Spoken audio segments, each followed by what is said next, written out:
Hi, my name is Brianna Monroe, and my abuse story starts about when I was 15 and I had met this pastor slash teacher slash bus driver slash ex-Marine slash all these very big titles in my little tiny world. And he basically started to be a father figure slash counselor slash, you name it, all those roles that a man could have in a church. And so I thought he was like big stuff and close to God. And in my world and in my heart, all I wanted was to do what God wanted me to do. And I just wanted to, I don't know, just do the right thing. Well, I think he really used that as a way to make me do the right thing by following his every command. And I feel now, as an adult, I feel like it was very manipulative. But long story short, it started off very, very innocent, and he seemed like a really great, kind role model for me, and I just kind of followed along with everything he said. But then it slowly started off with like holding my hand, having father and daughter dates, having like father and daughter dances in the kitchen, and hugs, kisses on the cheek, whatever you name it, like the small little like seemingly innocent stuff where you don't really know like what's happening. Until it became like, kisses on the lips, and you're just like, oh, what? Like, you just, as a kid, well, I mean, I don't know how you feel, obviously, but me, I was like, this is weird. Like, I don't know how you feel about me. This is just like very awkward, and I felt like instantly shaky and just like I basically not like speechless. Like, you're just like, oh, I don't get what's happening right now. So I would cry and be like, I don't know how you feel about me. I don't understand. It's like, oh, I would never do anything to hurt you. How dare you? Like, almost blaming me, like, how dare you assume that I'm doing something wrong when I would never hurt you. I would never do anything to cause you harm, even though it was harming me. But because it wasn't like a punch in the face, it was like, well, there's no bruise, and like, okay, I guess, like, I don't know. It's confusing. So anyways, I would cry. He'd promise to stop, because it was like a slow progression of abuse. And I would cry, I'd ask him to stop, he'd promise he would, and then he'd do it again. And it was just like this back and forth, like, I don't know, revolving door of, I cry, I beg him to stop, he says he will, he won't, he does it again.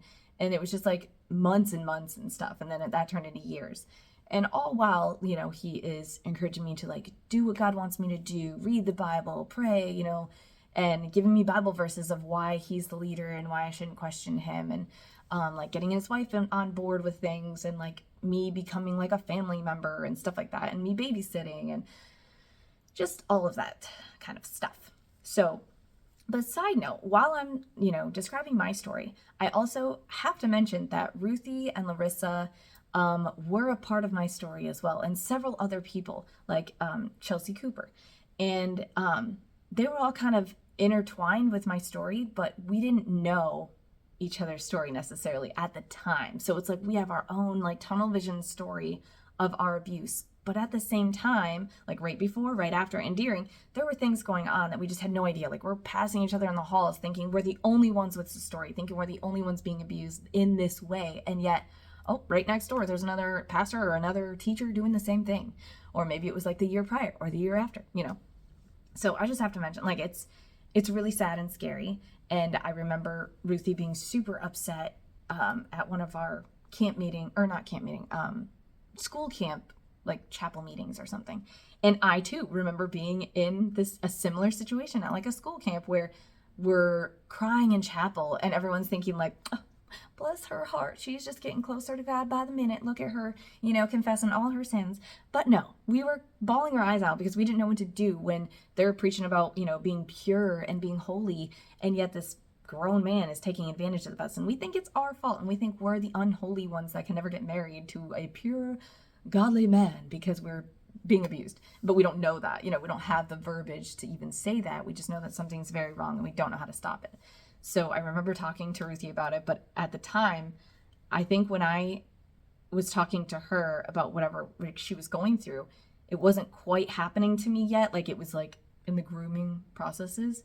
So I didn't quite understand everything she was going through. I knew whatever was happening to her was bad. So then I'd take her to Pastor Beckner, which was my perpetrator, and I thought I was getting her help, and apparently he did not help. I think he made her feel very bad and worse about it.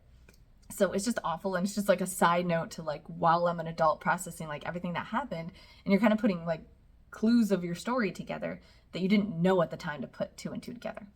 So that is just something I feel so guilty for taking her to the person that was like the worst person to take her to when stuff was happening to her.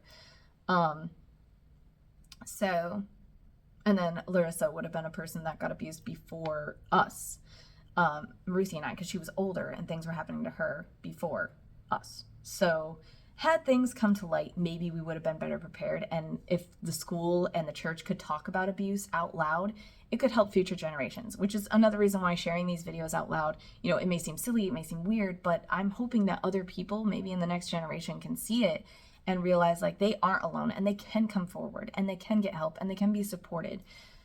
Not everyone is that lucky to get all those things, but we are really hoping to open up the conversation to allow that to happen so that people aren't just walking the halls side by side being abused and never being able to talk about it and then never being able to stop it until someone, you know, I don't even know. Half the time, like it doesn't stop until someone gets outgrown or someone moves away or someone dies. So it's just very, very scary and sad.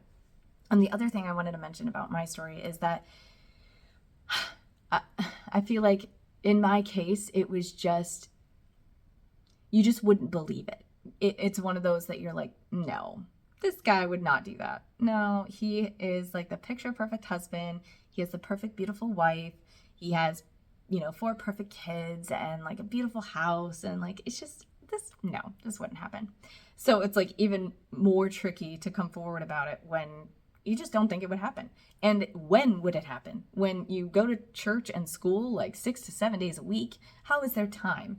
You know, and it would be sneakily while someone else is home, or sneakily in a car after someone goes to karate class, or sneakily we're going to the library and bad things happen in the car. So it made me have so many trust issues with like people in my regular everyday life, because I'm like, yeah, well, if this dude can pull this off and just charmingly lie his way out of everything and lie out of ever getting caught, it's really hard to trust people. So so basically he was being able to abuse me in all these different, you know, SA ways. And I didn't even live with him until like years later after everything already happened. Sorry about the beep. I think the dishwasher is done. Reality. But yeah, so he was able to get away with all these sneaky, creepy things and just no one would ever think it. So I just have to say that because there are so many times where victims come forward and they're like, oh no, he would never. Or like, no, that's my brother. That's my husband. That's my cousin. Whatever. He would never do that. And like, when would he even have the time? No, there's time and they make time. And abusers like this, especially SA and like children, they're very good at grooming not just the victim or the child. They also can victimize and groom the adults around the room, you know, and they can be like these superhero people. So just keep that in mind when all of these, you know, like the Baptists and the people that are involved in all these churches that they're getting, like the kids are getting abused in, they don't want to believe it. And they just think that, you know, the victims are against God now. They've rebelled. They want to take down the church. They just want all the churches to burn. It's not. We just want help, and we just want to be believed that this is happening. And we also want to help the next generation or generations before and after us that, hey, you're not alone. You're not crazy. It did happen to you, and we are so sorry for that, and we believe you, you know? So I guess next, after my abuse became full-blown abuse, like full-blown SA, everything you can think of under the sun that could happen to a young girl, the pastor, Beckner, got called away. That's his last name. David Beckner is his name. And he has been charged, so I can say his name. He got charged way later on in life, and he got like the maximum penalty, basically, for it, I believe. So anyways, after it got like so bad, he got called away to go back to live in West Virginia. And that's where like a lot of pastors, when they do something wrong or bad, they will say that they got called away by God spontaneously to go to another state, go to another church. And that's like their easy way out, which is like so unfortunate, because then it doesn't have to come out of why are they really leaving. And I believe Ruthie's perpetrator also did that. Like somehow he got called away to a different state. And I don't know if that's the excuse they used, but he did leave too. So it's like when a pastor leaves a state, like just, investigate that before you start going to their church. Or if a new pastor just shows up out of the blue, investigate that, ask around, see why they're there, and all of that. That's just my opinion. So he moved away, and then he convinced me to stop going to high school. And I had been homeschooled for most of my life until 9th grade, and that was the same year I met him. I only had like maybe 6 months or a year of like regular schooling without feeling the effects of his abuse. And basically, he talked me out of finishing school. He said like my Christian school diploma would be like worthless and I might as well just get my GED.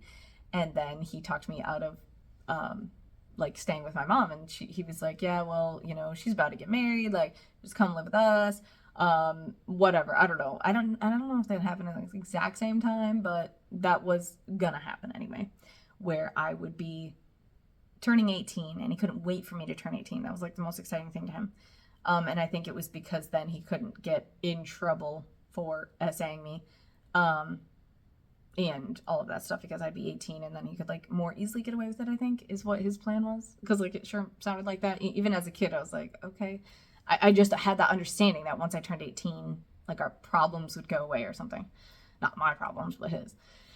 And so he talked me into leaving, and I had a friend like basically help me move down there with him and his family, which is just like a whole other psychologically damaging thing, where I'm moving in as a kid. I am moving in as one of their children, like under their roof of like, hey, this is like a mom and a dad, and I do whatever they say. And I wasn't moving down there like just a grown woman ready to like go to college or something.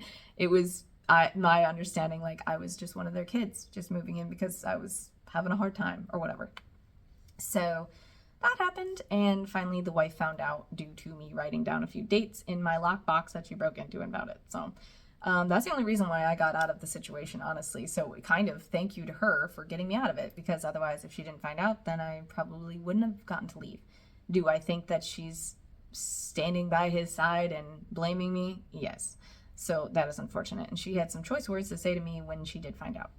And, understandably, like I don't even know what I would do if I was in her position. Like I do feel bad for the wives of perpetrators, but there does come a point where the wife needs to be on the side of the child and the side of the victim, not the side of the perpetrator. But it is very tricky, gray area. That could take a whole nother video to talk about wives and perpetrators and like their position, and like it is a really sucky position. So I am sorry to all the wives that like go through this and not know what to do when their husband is found out to do these things. Like it would be so devastating, especially if you have kids. Like I don't even know what I would do. No excuse, but like unless they're participating, then it's like not their fault. So if they honestly know nothing and they're not a part of it at all and they're not like encouraging it, like I know some of our friends, the wives were in the know, but like turned a blind eye.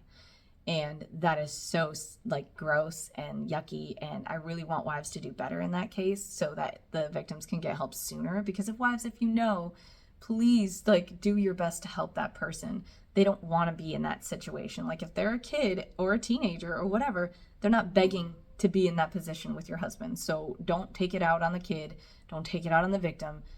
Make the man be accountable and get help for that person. Just anonymously get that girl help if you don't want to be the one blamed to tell on your husband, because I know that can be a very tricky situation. And oftentimes a lot of these men are dangerous and they can be very threatening and be very scary. But like I said, that can be like a whole nother video, so I apologize for my tangent. When you're telling like an abuse story, it could just go on. Like I've told it 1,000 times, but there's always like something else that comes up, like, oh yeah, and I forgot about this. And like, oh, there's so many things that can go with it. So yeah. So basically I got out of the situation. My grandma kind of rescued me from the whole thing because I went and lived with her. I was going to be like there for a vacation. That turned into for like 3 years. And I never told her. I feel terrible, but I never told her really why I left. I think she had like a suspicion that something wasn't quite right, but I had to like really stuff it down of like why I actually left and why I didn't finish school and why all these things happened. It was just kind of shocking that I could keep that kind of a secret, because was very hard, and it really damaged my brain, I'm pretty sure. So yeah, I didn't tell anyone until I was like, it was the day I got engaged. I told him because I felt so horrible that I felt like I couldn't get married without telling someone like, hey, I know like I'm like the Virgin Mary coming from Baptist school and we're not even allowed to talk about sex or like touch anybody of the opposite sex and stuff like that. So I was like, I felt so horrible that I was like, I have to tell him. I can't marry someone without telling them like what happened to me. Because I felt so guilty. Like I felt like it was my fault. I felt like I didn't stop it. I felt like, all the guilt that comes with survivors. So I told him and he proposed, but then after that, it didn't go well. Like it went kind of down south from there about my whole situation. It became like fights all the time about it and jealousy and just like kind of mental torture. I'm not going to lie. I did try to get justice though. And I did try to have, the police do something about it. But sadly, like after 2 weeks of them like kind of like investigating the situation, they were like, sorry, we're not pressing charges. It's too late and it's been too long and stuff like that. So that was like a whole soul crushing thing that was very hard to overcome.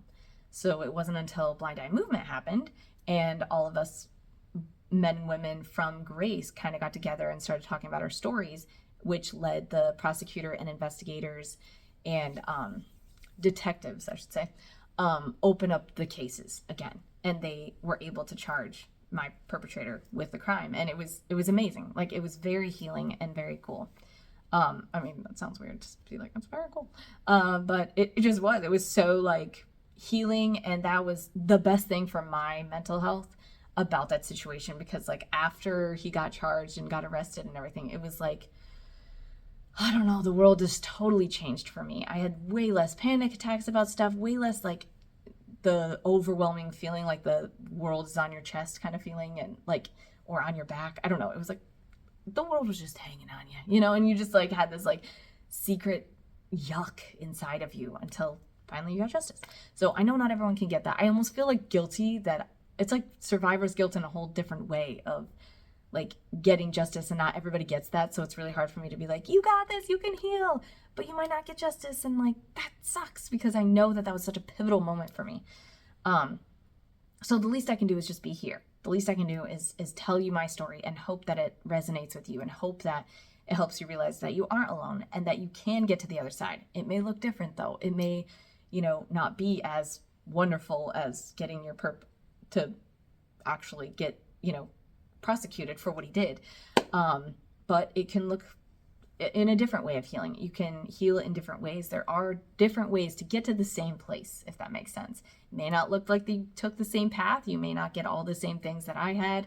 You may not have all the family support. You may not have all the friend support. So we want to be a support system for you. And that's why I feel like this blind eye tag game could be really helpful, so that if you want to participate, we can all come and encourage you, and you get to tell out loud your story and what happened to you. And we get to say like, we believe you and we're here for you. And I think that is just super important, just being believed and just having someone to like just hear your story. And most importantly, like for me, it took like years of counseling and venting to other people, like friends and family members, to finally get all of my story out, to like get it out of my body. Because I just think that's a super important part. Because when you have to lock something up so dark and so deep, and so many things happened, and especially years, some people, maybe their abuse happened in one day, and that's hard enough to get over. That's hard enough to like just process every little moment, because it feels like hours and hours and days, even if it was just like once. But if it's multiples and over years and years, that's even more to like unlock out of your body, get it out of you. It's kind of like a sickness that you have to like get cured from in a way, or have an antibiotic. And my antibiotic was telling my story and talking it out and processing it and being like, it really wasn't my fault. And then getting to hear someone else's opinion about it really helped me. Like hearing a counselor say like, hey, that was not your fault. You were a kid. You had no control over that. And did he listen when he said no? I was like, no. It's like, okay then. You did your best to survive in whatever way you could at the time. And there's just so much guilt involved. There's so much guilt, and there's just so many layers to it that you could be in therapy for, a decade and still feel like, I still feel like talking about this kind of thing or whatever. So definitely Just do your best every day. Definitely try to tell your story in whatever means you are comfortable with, just to get it out of your body. If you are not comfortable with sharing a video on your page, that is totally okay. What I suggest is just writing. You can have a secret journal that nobody else sees. You can like hide it in your house somewhere, that if you don't want anyone else to see it, you can just write it from the beginning to the end with caution. Take care of your mental health, of course. Call a friend if you need to vent and cry. But I would write it from the beginning to end and just get it all out of you, so that some way or another it's out of you. And then hopefully you can just keep healing from there. But good luck. I guess I will end it there. And yeah, let's just keep the conversation open. Let's keep our eyes open. Don't turn a blind eye to any abuse that you suspect or see. And to those of you who aren't victims, but you are maybe watching these videos, please support us. Please just give us some love. And please, no judgment. Please, no harassing the victims that come forward. That's super important, because everything you guys say when you're on the outside of a victim's story, what you guys say does matter, and it does affect us whether we like it or not. It does hurt us and affect us if it's negative. So just please use caution. And if you are a family member of a perpetrator they're talking about, please use caution commenting. You know, if you don't have anything nice to say, maybe don't say it. And just know that like it's really hard for a survivor to come forward. It's really hard to talk about out loud. So please be gentle, please be kind, love well to others. And that's it for now, guys. Good luck with everything. And blind eye tag, you're it.